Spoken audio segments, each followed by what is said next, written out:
안녕하세요. 말씀 묵상의 이광재 목사입니다.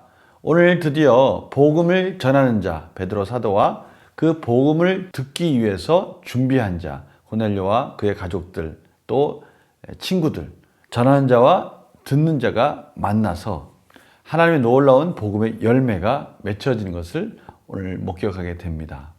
준비된 복음, 그 내용이 무엇이고요? 또 그것들이 전해졌을 때 어떠한 역사들이 일어난지를 오늘 말씀을 통해서 확인하도록 하겠습니다. 제가 기도하고 계속해서 묵상하도록 하겠습니다. 하나님 아버지 감사합니다. 오늘도 말씀을 듣습니다. 말씀 속에서 하나님이 가르쳐 주시기 원하시는 뜻, 또 분별력, 또 말씀의 내용, 복음의 내용이 무엇인지를 바르게 깨달을 수 있도록 성령님께서 조명하여 주시고 이 말씀을 통해서 또 저희들이 살아갈 수 있는 힘과 능력과 열매가 맺어지도록 인도하여 주시옵소서. 감사드리며 예수님의 이름으로 기도드립니다. 아멘. 제가 오늘 말씀을 봉독해 드리도록 하겠습니다. 베드로가 입을 열어 말하되 내가 참으로 하나님은 사람의 외모를 보지 아니하시고 각 나라 중 하나님을 경외하며 의를 행하는 사람은 다 받으시는 줄 깨달았도다. 만유의 주 되신 예수 그리스도로 말미암아 화평의 복음을 전하사 이스라엘 자손들에게 보내신 말씀 곧 요한이 그 세례를 반포한 후에 갈릴리에서 시작하여 온 유대에 두루 전파된 그것을 너희도 알거니와 하나님이 나사렛 예수에게 성령과 능력을 기름 붓듯 하셨으며 그가 두루 다니시며 선한 일을 행하시고 마귀에게 눌린 모든 사람을 고치셨으니 이는 하나님이 함께 하셨음이라. 우리는 유대인의 땅과 예루살렘에서 그가 행하신 모든 일의 증인이라. 그를 그들이 나무에 달아 죽였으나 하나님이 사흘 만에 다시 살리사 나타내시되 모든 백성에게 하신 것이 아니요 오직 미리 택하신 증인 곧 죽은 자 가운데서 부활하신 후 그를 모시고 음식을 먹은 우리에게 하신 것이라. 우리에게 명하사 백성에게 전도하되 하나님이 살아있는 자와 죽은 자의 재판장으로 정하신 자가 곧 이 사람인 것을 증언하게 하셨고 그에 대하여 모든 선지자도 증언하되 그를 믿는 사람들이 다 그의 이름을 힘입어 제사함을 받는다 하였느니라. 베드로가 이 말을 할 때 성령이 말씀 듣는 모든 사람에게 내려오시니 베드로와 함께 온 할례 받은 신자들이 이방인들에게도 성령 부어 주시로 말미암아 놀라니 이는 방언을 말하며 하나님 높임을 들음이러라. 이에 베드로가 이르되 이 사람들이 우리와 같이 성령을 받았으니 누가 능히 물로 세례 베품을 금하리요 하고 명하여 예수 그리스도의 이름으로 세례를 베풀라 하니라. 그들이 베드로에게 며칠 더 머물기를 청하니라. 아멘. 오늘 하나님께서 이 복음이란 무엇인지에 대해서 명확하게 베드로 사도의 입술을 통해서 전하고 있는 것을 저희들이 보게 됩니다. 베드로가 입을 열어 말하되 내가 참으로 하나님은 사람의 외모를 보지 아니하시고 외모를 보지 않는다는 것은 무슨 뜻이겠습니까? 그렇죠. 이 복음을 들을 수 있는 자격이 사람에게 있지 않다라는 것을 말씀하고 계시는 것이죠. 전적인 하나님의 은혜다.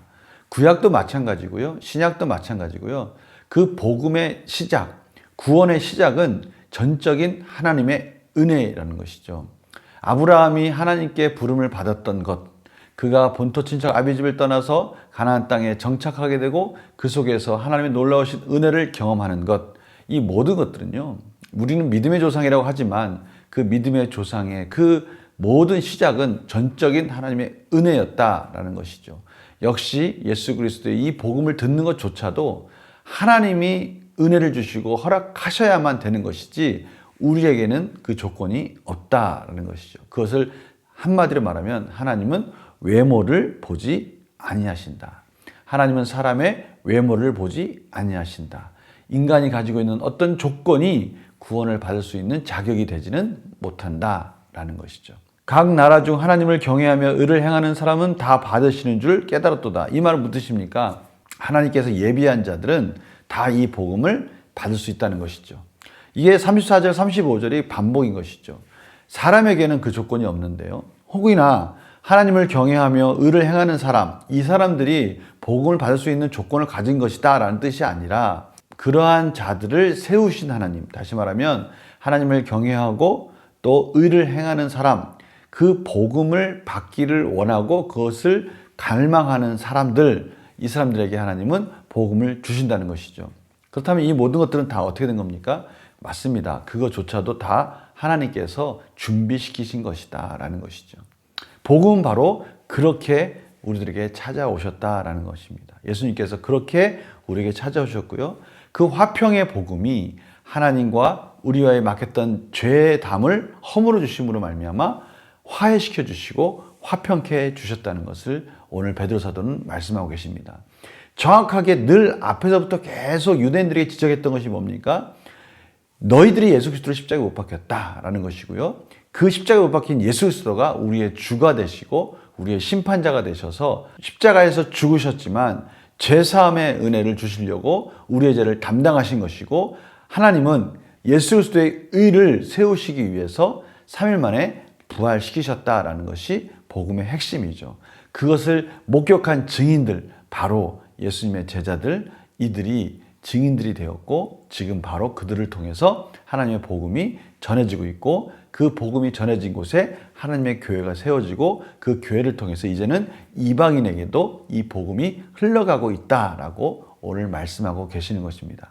이러한 사실들을 베드로 사도는 성령이 임하는 것을 보면서 더 확신하게 됐고 부인할 수 없다라고 고백함으로 그들에게 세례를 베풀고 있습니다. 문제를 한번 풀어볼까요? 베드로가 성령님의 인도하심을 깨달은 내용은 무엇입니까? 34절 35절입니다. 하나님의 복음을 들을 수 있는 자격은 인간에게 있는 것이 아니라 전적인 하나님의 은혜로 그 복음이 전해지는 것을 확인하였다라는 것이죠. 베드로의 설교를 들은 사람에게 어떤 일이 일어납니까? 44절에서 46절입니다. 복음을 듣는 그들이 회개를 하고요, 방언을 하고요, 또 하나님의 이름을, 예수 그리스도의 이름을 높이 올려드리며 찬양하는 자로 그들이 거듭나고 있다는 것을 베드로 사도는 확인하게 됩니다. 연구와 묵상 진행해볼까요? 할례받은 신자들이 이방인에게 성령님께서 임하심을 보고 놀란 이유는 무엇입니까? 할례받은 신자들은 놀랄 수밖에 없을 것 같아요.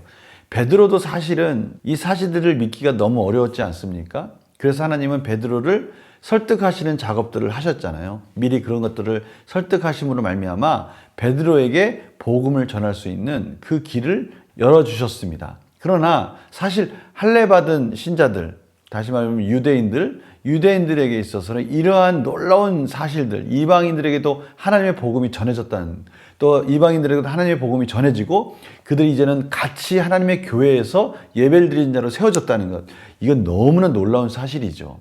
그러나 이들이 인정할 수밖에 없는 것은 그들과 똑같은 하나님의 놀라우신 복음 듣는 자의 거듭난 모습들이, 열매들이 나타나는 것을 보고 인정하지 않을 수 없는 그러한 일들이 벌어지고 있는 것입니다. 느낀 점 볼까요? 성령님의 임재가 차별 없이 일어난다는 사실을 통해 무엇을 느낍니까? 다시 말하면 성령님의 임재가 하나님의 복음으로 말미암아 성령님이 임하신다는 것이 인간에게 그 조건이 있는 것이 아니고 전적인 하나님의 은혜라는 것, 이것이 너무나 감사한 것이죠. 정말 하나님의 은혜가 아니면 살 수 없고요. 하나님의 은혜가 아니면 구원의 이 복음의 능력들이 임할 수 없고요. 하나님의 은혜가 아니면 지금도 붙들린 삶, 복음에 붙들린 삶이 가능할 수 없다는 것을 저는 고백할 수밖에 없습니다. 제가 주일 오후 때 전했던 말씀 기억나십니까? 하나님의 은혜가 없으면 다윗조차도 그 모든 어려움과 시련 속에서 하나님의 놀라운 은혜로 왕이 됐지만, 그가 왕이 되었을 때 하나님의 말씀을 듣지 않고 자기가 가지고 있는 힘을 의지할 때는 그는 여전히 죄로 달려가는 한 인간에 지나지 않는다는 것을 우리는 목격하였습니다. 정말 하나님의 은혜가 필요합니다. 하나님의 은혜가 필요하고 우리가 그 은혜 가운데 차별 없이 주어지시는 하나님의 복음의 은혜를 인정할 수밖에 없다는 것이죠. 인간에게는 아무 조건이 없다는 것입니다. 그래서요, 결단과 적용을 보면 내가 외적인 기준으로 전도 대상자를 선별했던 적이 있다면 언제입니까? 하나님은 차별 없이 전적인 하나님의 은혜로 복음을 흘려보내고 있는데 혹시 내가 그것을 가로막고 있고 걸림돌이 되고 있지는 않는가? 그것이죠. 그 이유는 뭘까요? 오늘 복음을 증거하기 위해 내가 지닌 편견을 없애려면 무엇을 결단해야 합니까? 가장 중요한 게 편견이지 않습니까? 내 기준을 가지고 혹시 하나님이 주시는 전적인 은혜, 하나님은 은혜로만 그 복음을 전하고 그 복음의 능력을 행하시고 계시는데 내가 먼저 그것을 가로막으면서 편견을 가지고 사람들에게 혹시 복음을 흘러가는 것들을 막고 있지는 않는가? 바로 그 문제이지 않습니까? 편견이 가장 중요한 문제인 것이죠. 이것을 없애려면 어떻게 해야 될까요? 편견을 없애기 위해서 율법적인 어떠한 방법을 동원하기보다는 이 편견 없이 오직 하나님의 은혜로 모든 자들에게 복음을 전하시는 그 하나님의 은혜와 사랑을 저희들이 맛보아 아는 것밖에 없더라고요. 그러기 위해서는 끊임없는 하나님의 말씀과 또 내 삶 속에서 편견 없이 저의 연약함 속에서 우리들의 연약함 속에서도 여전히 우리를 사랑하고 계시는 그 하나님의 은혜, 그것을 진하게 만나야 됩니다. 제 자신이 연약할 때조차도 은혜를 주셨던 그 하나님, 아무리 봐도 구원받을 수 없는 내 자신에게 은혜를 주신 하나님, 그 은혜의 하나님을 경험할 때 우리는 편견 없이 모든 자들에게도 이 사랑이 흘러가야 된다는 것을 깨닫게 되는 것이죠. 오늘 하루 그런 하나님의 풍성한 은혜를 경험하시는 우리 성도님들 되시기를 간절히 축원합니다. 제가 기도하겠습니다.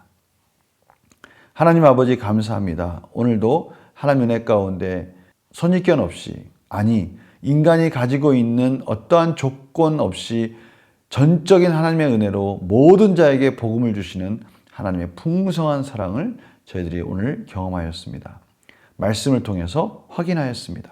하나님, 예수 그리스도가 그렇게 하셨듯이 하나님이 그렇게 복음을 그렇게 흘려보냈듯이 저희들도 그 풍성한 은혜를 받은 자답게 그 풍성한 은혜를 경험하게 하여 주시고 그 풍성한 은혜 가운데 마땅히 하나님의 복음은 그렇게 흘러가야 된다는 것을 깨닫게 하여 주시옵소서. 감사드리며 예수님의 이름으로 기도드립니다. 아멘. 오늘 하루 이 연약한 자에게 차별 없이 오시는 하나님의 사랑, 그 은혜를 충만히 누리시면서 마땅히 이 복음은 모든 자들에게 흘러가야 되는구나 라는 것을 깊이 깨닫는 복된 하루가 되시기를 간절히 소망합니다. 내일 또 뵙겠습니다. 안녕히 계세요.